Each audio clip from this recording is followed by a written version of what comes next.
So we are here today with Julie Whitehead, who is co-owner of Just Between Friends in Deerfield, Illinois, and she has been buying for how long in the gift industry, Julie? Oh, about 8 years now. 8 years.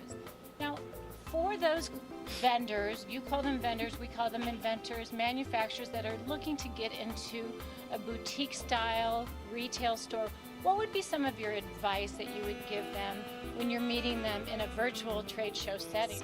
You know, just to see. It's also, helpful to have pictures of it on, whether it's jewelry or hats or something, that always helps. Right. But I think just really just to have it out so we can see it, So since we are doing this in a virtual setting, then you're going to be technically be able to Skype with them. So make sure that they have everything in their office ready to show you, and then if you needed samples to come to you after the fact, is that something that you would like? Absolutely.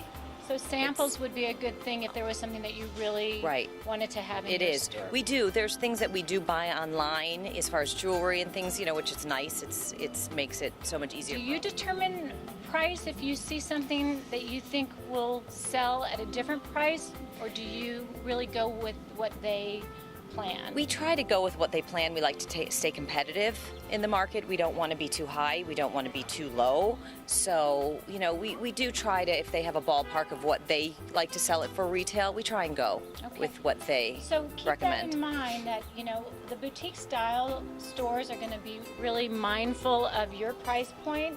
And as a busy mom yourself, do you find that it would be helpful to be able to, I know you addressed a little bit of the issue of not being able to feel and touch it virtually, but what would you see a virtual trade show being like for you in terms of your time? I do think, it is a great way to go. It's easier, it's nice. There's so many trade shows, so it's so hard to get out there and hit them all. So it's nice to be able to. And for a small new vendor that's coming out into the world that does not have time for a trade show, do you think the virtual setting is a good place to start? I do. I absolutely do. I think, so many people, so many buyers and stores, like that, to do it in their home, in their office.